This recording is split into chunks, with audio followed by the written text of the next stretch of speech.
So ధర్నా చౌక్ లో ఈ రోజు ఒక నిరసన అయితే తెలుపుతున్నారు. ఎందుకు అంటే యాదాద్రి గుట్టలో భజన బృందాలకి ఛాన్స్ ఇవ్వాలి, అక్కడ భజన చేసుకునే సౌకర్యం కల్పించండి అని చెప్పేసి ఇక్కడ పీఠాధిపతులు అండ్ భజన బృందాలు ఇక్కడ వచ్చి నిరసన అయితే తెలుపుతున్నాయి. అయితే వాళ్ళని అడిగి తెలుసుకునే ప్రయత్నం చేద్దాం. ఇప్పుడు ప్రస్తుతం మనతో పాటు భక్త రామదాస్ గారు ఉన్నారు, ఆయనతో మాట్లాడే ప్రయత్నం చేద్దాం. సార్, మీరు చెప్పండి, అసలు మీ డిమాండ్స్ ఏంటి? అసలు ఎందుకు యాదాద్రిలో అసలు మిమ్మల్ని అలో చేయట్లేదు అంటారు? జై శ్రీరామ్. మనకి భజన బృందం అనేది మనకి పూర్వకాలంలో రామదాసు గారు ఎప్పుడైతే ఆయన ప్రవేశపెట్టిన పద్ధతిలో భజన బృందం అనేది ఆనాడే మనకి అన్ని ప్రాంతాలకి చేయటం జరిగింది. వారి ద్వారానే ఇప్పుడు మనం వినేటువంటి హరిదాసులు, హరికీర్తనలు కానీ ఇలాంటి కార్యక్రమాలన్నీ కూడా ఆ రోజుల్లోనే మనకి ప్రాచుర్యం పొందాయి. అటువంటి ఈ ప్రాంతంలో తిరుపతి తరహాలో ఇక్కడ కూడా అఖండ హరినామ సంకీర్తన జరగాలనే ఉద్దేశంతో గత ప్రభుత్వాన్ని వాళ్ళు కూడా మనకి చేసుకోవడానికి అనుమతులు ఇచ్చినప్పటికీ అక్కడ ఉన్న ఈవో గారు ఆ పోయిన ఒక్కరోజు మనకి పర్మిషన్ ఇస్తున్నారు. తర్వాత మళ్ళీ వెళ్ళిన భక్త బృందాలని రిసీవ్ చేసుకోవడం జరగటం లేదు. గత సంవత్సరం ఫిబ్రవరిలో ఈ ప్రభుత్వంలో ఉన్నటువంటి మన దేవాదాయ శాఖ మినిస్టర్ గారు కొండా సూర్య గారు కూడా మనకి అనుమతి ఇవ్వటం జరిగింది. అప్పుడు ఉన్న ఈవో గారు కూడా పర్మిషన్ ఇచ్చారు. అప్పుడు మేము కార్యక్రమం నిర్వహించడం జరిగింది. యాదాద్రి రెనోవేట్ చేశారు అంటే పోయిన బిఆర్ఎస్ ప్రభుత్వం. మరి అప్పుడు అంతకు ముందు ఏమైనా పర్మిషన్స్ ఇచ్చారా, సౌకర్యాలు కల్పించారా భజన బృందాలకి? లేదు, అప్పుడు లేదు. ఎప్పటి నుంచి వెళ్ళి అసలు అక్కడ భజన జరగట్లేదు అంటారు ఈ హరినామ కీర్తనలకు సంబంధించి? ఇంతకుముందు ఎవరైనా భక్తులు వస్తే చేసుకొని వెళ్ళేవారని అఖండ హరినామ సంకీర్తన అంటే తిరుపతిలో లాగా 24 గంటలు ఈ హరినామ సంకీర్తన జరగాలనే ఉద్దేశంతో ఈ కార్యక్రమాన్ని మొదలుపెట్టాము. ఇది భక్తి ఉద్యమం లాగా ఇది మనకి. అదే విధంగా భద్రాచలంలో కూడా అఖండ హరినామ సంకీర్తన ఉంది. కాకపోతే అక్కడ కూడా మనకి సరి అయిన సౌకర్యం లేక ఒక 3-4 వృద్ధులు మాత్రమే అక్కడ ఉండి ఆ కార్యక్రమాన్ని నిర్వహించుకోవడం జరుగుతుంది. దాన్ని కూడా పెద్ద ఎత్తున నిర్వహించడానికి తగిన ఏర్పాట్లు చేయాలని చెప్పేసి అక్కడ కూడా వినతి పత్రం ఇవ్వడం జరిగింది. వాళ్ళు చూస్తామన్నారు కానీ ఇప్పటిదాకా అయితే దాన్ని ఇంకా ఆచరణలోకి రాలేదు. ఇప్పుడు ఈ ఎండోమెంట్ కి సంబంధించి ఇప్పుడు ఇదంతా గొడవ జరుగుతుంది అంటే మీ భజన బృందాలు అక్కడికి వెళ్ళి మీరు ఏం కోరారు, వాళ్ళు ఏం చెప్పారు? మేము భజన బృందాలు వచ్చినప్పుడు అక్కడ వారు భజన చేసుకోవడానికి సరిపోయే ప్రదేశాన్ని కల్పించటము, ఆ వచ్చిన వారికి దర్శనము, భోజన వసతి మాత్రం ఏర్పాటు చేయమని అడిగాము. అంతకంటే మనం అడిగేది ఏం లేదు. ఎందుకంటే మనం భజన చేసుకుని స్వామివారి యొక్క కీర్తిని మనం ముందుకు తీసుకెళ్ళటానికే తప్ప మనం ఏ డబ్బులు ఆశించే దాని గురించి కాదు చేసేది. మనం ఉన్నటువంటి హిందూ సాంప్రదాయంలో మనకున్న అనేక రకమైన భక్తి మార్గాల్లో ఈ భజన సాంప్రదాయం అనేది ముఖ్యమైనది. అటువంటి భజన సాంప్రదాయం ద్వారా స్వామివారి యొక్క ఉన్నతిని మనం కాపాడటం కోసం చేసే ఈ కార్యక్రమంలో ఈ వచ్చిన భజన బృందాలు అందరికీ కూడా దర్శన భాగ్యంతో పాటు అక్కడ వసతి సౌకర్యము, వచ్చిన వాళ్ళకి దూర ప్రాంతాల నుంచి వస్తారు కాబట్టి వాళ్ళ వసతి సౌకర్యము, భోజన సౌకర్యం మాత్రమే అడిగాము.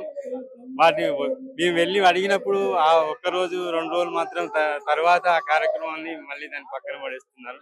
దీన్ని మొత్తానికి 24 గంటలు 365 రోజులు జరిగే విధంగా దీన్ని ఏర్పాటు చేయాలని చెప్పేసి మేము కోరుతూ ఉన్నాము. ఈ ఉద్యమం అనేది భక్తి ఉద్యమం మాత్రమే. ఇది మీరు చెప్పండి. నమస్కారం అండి, మీరే భజన బృందం? మేము వీధి నాటక కళాకారులం, బేడబుడగ జంగాలం. నమస్కారం. బేడబుడగ జంగాలము తరతరాల కొద్దిగా మేము పల్లెటూరుల వీధి నాటకాలు ఆడి బతికే వాళ్ళము. నమస్కారం. ఈ సీట్లకు వచ్చినాక మమ్మల్ని ఎవరు గమనించే వాళ్ళు లేరు. సినిమాలు వచ్చినవి, టీవీలు వచ్చినవి. చేతుల సినిమానే, బయటికి వెళ్తే సినిమా, ఇంటికి వస్తే టీవీ. అటువంటి ఆటలు చూసేవాళ్ళు, అటువంటి పాటలు చూసేవాళ్ళు. మా ఆటలు, మా పాటలు, మా వేషాలు మమ్మల్ని ఏ ముఖ్యమంత్రులైనా, ఏ ప్రధానమంత్రులు, ఏ లీడర్లైనా, ఏ ఎమ్మెల్యేలు, ఎంపీలైనా కూడా మమ్మల్ని ఎవరు పట్టించుకునే వాళ్ళు. మా వలన మేము ఆ కాలం నుంచి రంగు మేము వేసుకోవాలి, వేషం మేము కట్టుకోవాలి, బట్ట మేము తొడుకోవాలి, రంగు కట్టుకొని, చీర కట్టుకొని, పాట మేము వాడాలి, ఆట మేము ఆడాలి. ఇప్పుడు సినిమా యాక్టర్లు ఏం చేశారంటే ఒకరు రంగేయాలి, వాళ్ళకు ఒకరు బొట్టు పెట్టాలి, ఒకరు పాట పాడాలి, ఒకరు నటన చూపించాలి, వాళ్ళకి ఆట ఆడితే వాళ్ళనేమో చేయెత్తి జై కొట్టి వాళ్ళు ఏడికొద్ది వేల మంది తిరగబడుతున్నారు.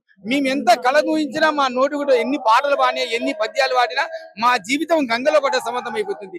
ఇదే యాదగిరి గుట్టలో కూడు కుమ్మం లేకుండా 3 రోజులు ఒక ప్రోగ్రామ్ చేసినాము, ఓసారి 3 రోజులు చేసినాము, ఒకసారి చేసాము. ఇక్కడ కూడా ఎన్నోసార్లు చేశాము.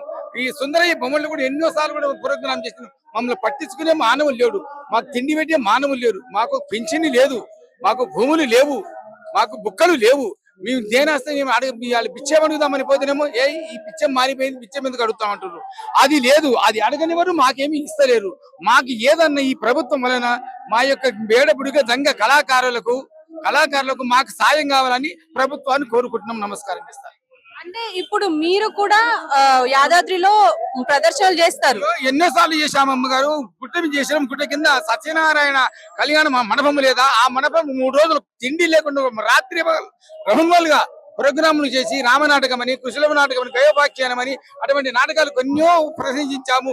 బుర్ర కథలు కూడా చెప్పాము. మమ్మల్ని ఎవరు పట్టించుకోవట్లేదు. ఎవరెవరు వచ్చారు ఇక్కడికి? ప్రస్తుతం ఎవరెవరు వచ్చారు ఇక్కడికి? ఇప్పుడు ప్రస్తుతం ఇప్పుడు కొంతమంది 10 మందిలోకి వచ్చాము. అమ్మాయి రాముల వేషము సీత వేషం కట్టాము. సీత వేషం నేను కట్టేదాన్ని కానీ కట్టేవాడిని. కానీ నా ఆరోగ్యం ధర బాల్యం, నా నెల రోజులు అయితే నా కొడుకు తెచ్చిపోయి నా కళ్ళు సుక్కుంటే బంద్ అయితే నిన్ననే అద్దాలు తెచ్చుకునే దండం చేస్తాను. మేము వీధి నాటకాలు వేసేవాళ్ళం. పల్లెటూళ్ళల్లో రెడ్డిలు, కాపులు, కరణాల దగ్గర మాన్యాలు ఆడుకొని, భక్తులు ఆడుకొని బతికేవాళ్ళం. అటువంటి వాళ్ళు హైదరాబాద్ లో వచ్చి పడ్డాక మాకేం దిక్కు లేకుండా అయిపోయింది. మీ ప్రభుత్వానికి ప్రతి ఒక్క వచ్చే ప్రభుత్వాన్ని వేడుకుంటున్నాం. ప్రతి ఏడికి పాత్రలు ఏమంటే ఆడుకోతున్నాం. ఏ దేవుని కాడ ఏమన్నా నటన చేయమంటే ఆడ నటన చేస్తున్నాం. కానీ తిండి పెట్టే వాళ్ళు లేడు. 10 పైసలు ఇవ్వాలి, మీ వసతి కనిపిస్తున్నామని మాకు ఇచ్చిన మానవులు లేదు. మీరు తలుచుకొని మా యొక్క బీద వారికి, మా బీద కుటుంబాలకు, మా యొక్క ఈ బేడబుడిగా దంగ కళాకారులకు, యక్షగానం వేసిన వాళ్ళకు మాకు మాత్రం సాయం చేస్తారు. మాకు పింఛన్లు, మాకు ఏదన్నా సాయం చేయాలని మేము ప్రభుత్వాన్ని కోరుకుంటున్నాము. గృహాలు లేని మాకు నా కొడుకులు ఉండ్రు. నాకు వాళ్ళ నాడు ఒక గృహం ఇచ్చిండ్రు. అందులో నా కొడుకులు ఉండాలా, నేనున్నాను, ఎవరున్నా మాకు అర్థమవుతుంది. మాకు గృహాలు కావాలి, మాకు పింఛన్లు కావాలని ప్రభుత్వాన్ని కోరుకొని మరి నమస్కరిస్తున్నాం. అంతే. చెప్పండి, మీరేం కోరుకుంటున్నారు? అసలు ప్రభుత్వం నుంచి మీకేమున్నాయి డిమాండ్? ప్రభుత్వం గురించి మేము అడిగేది ఏందమ్మా, మాకు ఏ కట్టే బట్టలు లేవు. మా బట్టలు చూడు, మేము రంగస్థలంపై రారాజులం, బ్రతుకులే సంచార జీవులం. బ్రతుకులలో సంచార జీవులం అంటే ఇంటింటికి పోయి ఆడుకోవడం కూడా నిషేధించి పట్టుకపోతుర్రు, దొంగలు అంటుండ్రు. అలాంటివి కాకుండా మాకు పింఛన్ కావాలి, మా పిల్లలకి ఇండ్లు కావాలి, మాకు ఏదైనా ఆదరించాలి ప్రభుత్వము అని ప్రభుత్వాన్ని కోరుతున్నాము. మేము రంగస్థలం పైన రాజులమే మొక్తారు మాకు. కానీ బ్రతుకు సంచారానికి పోతే దొంగలు మీరు అంటారు. మీరు దొంగలు మీరు ఎట్లా వస్తారు అని అట్లా అడుగునే లేదు, నిషేధించండ్రు అని అంటున్నారు. అందుకు మాకు పింఛన్లు కావాలి. మాకు భజనలు ఎక్కడ ఏ దేవాలయం పోయినా కూడా భజన చేసుకోవడానికి అవకాశం ఇవ్వాలి. చూశారు కదా, మొత్తానికి అంటే మాకు భజన కార్యక్రమాలు చేసుకోవడంతో పాటు నాటక ప్రదర్శనలు గాని, రంగస్థల ప్రదర్శనలు గాని, కళాక్షేత్రానికి సంబంధించి ఆర్టిస్టులందరికీ మాకు యాదాద్రిలో అవకాశం కల్పించాలి అని చెప్పేసి ఇక్కడ ప్రస్తుతం ధర్నా చౌక్ లో కళాకారులతో పాటు రంగస్థల నాటక కళాకారులు అండ్ కళాక్షేత్రం కళాకారులు అండ్ ఒక మొత్తం భజన బృందాలు అన్ని ఇక్కడికి వచ్చి ఇప్పుడు నిరసన చేస్తున్నాయి. అయితే ప్రస్తుతం అంటే ఎండోమెంట్ గానీ ప్రభుత్వానికి గానీ మేము చాలా సార్లు రిక్వెస్ట్ చేసినప్పటికీ ఇలాంటివి ఏవి యాక్సెప్ట్ చేయట్లేదు. మేము ఎంతగా కష్టపడుతున్నామో మాకే తెలుసు. ఈవెన్ మాకు కొంచెం తిండి పెట్టి మా భజన కార్యక్రమాలని ఎంకరేజ్ చేయండి అని చెప్పేసి కోరుకుంటున్నాము అని చెప్పేసి అంటున్నారు. మరి చూద్దాం, ఇప్పటికైనా ప్రభుత్వం గానీ ఒక పక్క ఎండోమెంట్